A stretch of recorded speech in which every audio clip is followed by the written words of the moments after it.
Your Excellency, Dr. Federico Trio Figueroa, Ambassador of Spain to the United Kingdom and President of the IMO Assembly, Honorable Secretary General Im Gi-taek, distinguished delegate, Excellencies, dear colleague, staff, ladies and gentlemen.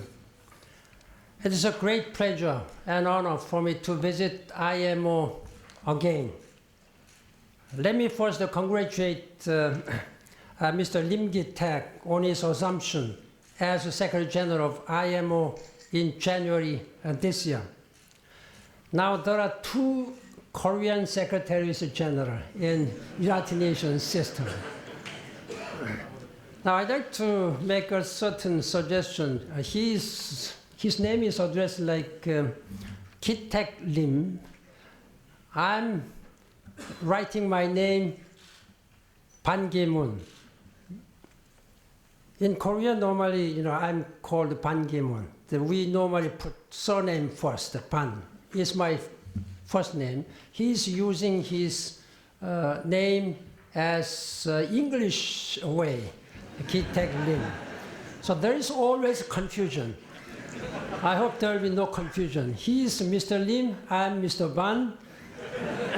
But I'm using Ban Ki-moon first like this, and he's using Gi-taek Lim. So I've been changing all this statement, which was written by my speechwriter. But we are coming from same town, not same town, same Korea. I'm coming from a very small town, while he's coming from one of the big cities, I think largest port city, and second largest city in Korea. I'm a small country boy, while he's a big city boy. In any way, he's very well suited. I know that's why he was elected Secretary General of IMO. I sincerely hope that he will receive a full support from member states and staff and other partners working with IMO. With the Secretary General Lim at the helm of the IMO, I'm sure that this IMO ship is in good hands and on course for important achievement. I'm glad to have this opportunity to visit so soon after he has assumed his role as IMO Secretary General. But more importantly, don't misunderstand that I'm here because we have another Korean Secretary General in IMO. We have just embarked on a very important vision and commitment, Sustainable Development Goals with the 17 goals and the Paris Agreement on climate change.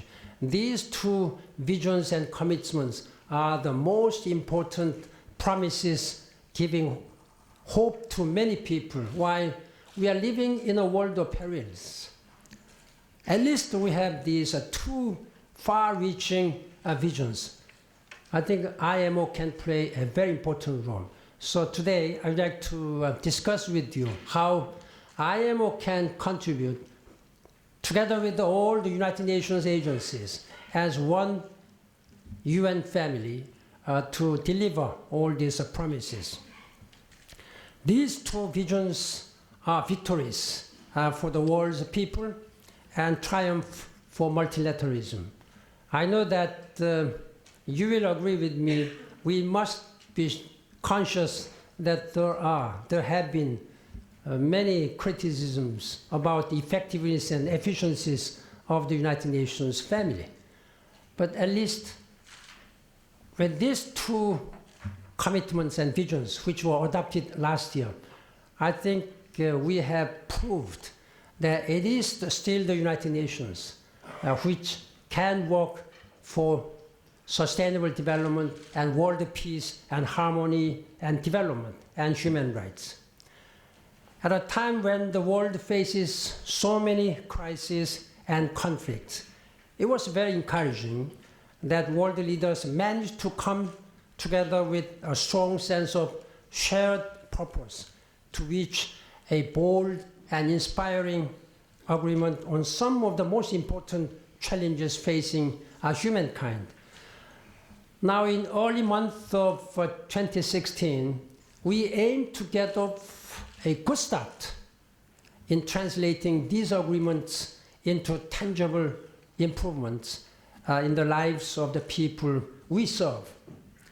I sense a lot of enthusiasm on the part of governments and our partners.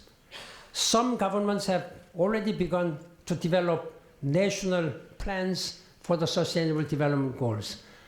Since then, I have been meeting many world leaders. My message has been quite consistent.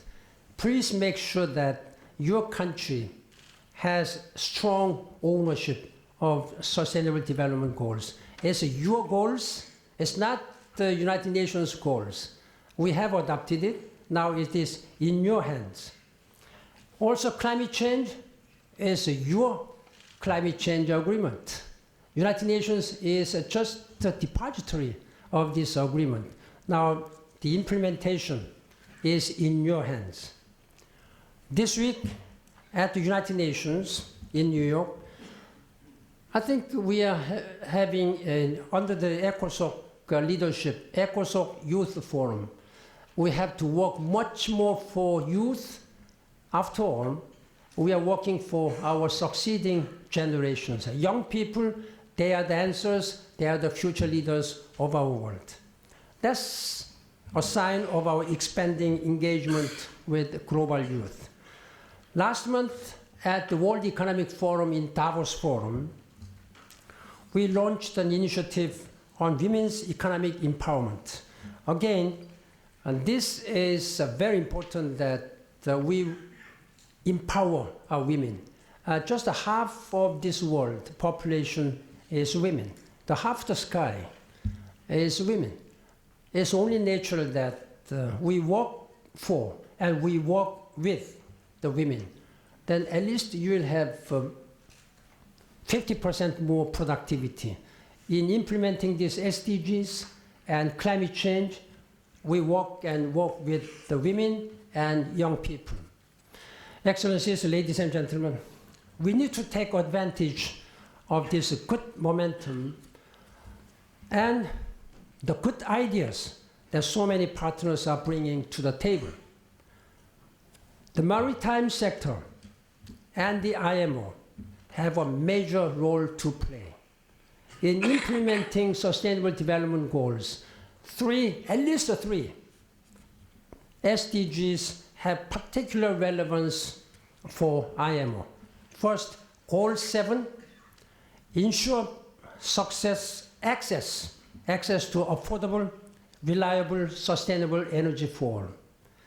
Goal 9, build resilient infrastructure, promote inclusive and sustainable industrialization.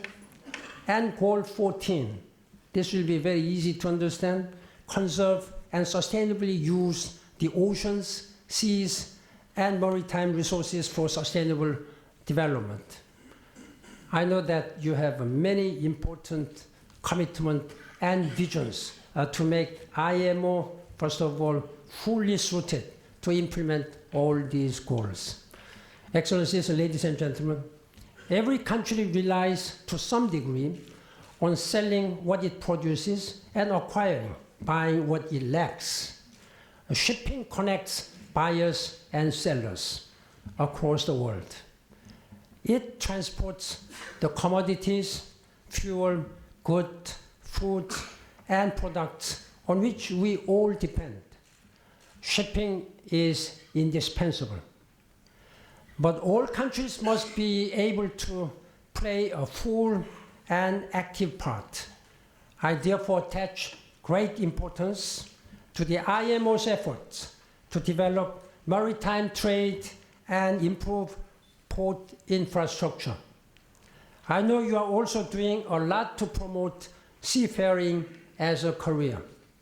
The IMO has also made important contributions as the world struggles to address the biggest crisis of forced displacement, migration since the Second World War. we have 60 million migrants and refugees all around the world. That's the largest since the end of Second World War. Many people are undertaking perilous journeys in unseaworthy boats. Many fail victim to smugglers. I commend the shipping industry and rescue services for saving hundreds of thousands of lives, often at considerable cost and danger to themselves. This is a global challenge requiring a global sharing of responsibilities. That is why, on September 19th of this year, just one day before the opening of the general debate of the General Assembly, I will convene a summit meeting aimed at finding this solution, including by establishing safe and legal migration pathways and by addressing the conflicts and other failures that force people to risk their lives in this way. I also commend the IMO for efforts to combat climate change, including through legally binding energy efficiency measures for ships, enhancing at least 30% of energy efficiency by 2025. And I count on your strong commitment in implementing these binding measures. As we pursue the SDGs and undertake climate action, one main challenge will be for governments to work better together across their ministries and departments. There must not be anything in silo. Nothing is working in silo. If you read carefully, and if you read or analyze all these 17 goals, nothing can be implemented in silo. When you do that, in any industry, any government does that, it will be a failure. All these 17 goals are tightly interconnected. I have been telling all UN agencies and departments that we need to break down these walls, silos. We need to weave together the 2030 Sustainable Development Agenda, Paris Agreement, and other major streams of the work, including on reducing disaster risk, women's empowerment, financing for development, and humanitarian action in response to a crisis. And one last thing, but not least, there are 17 goals, as you know very well. The climate change is number 13 goals. That's just one of 17 goals. But if we do not properly implement the Paris Agreement, this one goal, number 13 goal, may ruin all other remaining 16 goals. Therefore, it is important that climate change and sustainable development go hand in hand. Secretary General Im Gi-taek, Excellencies, distinguished delegates, I thank you again for your efforts at the crucial moment for the future of humankind. We face many crises, but we also have unprecedented opportunities to end poverty, achieve shared prosperity, while protecting the planet. IMO is an important part of the UN family, showing the UN flag here in London. I wish you continued success under the leadership and guidance of your new Secretary General Im Gi-taek, and I wish you smooth sail and Godspeed. I thank you very much. Thank you.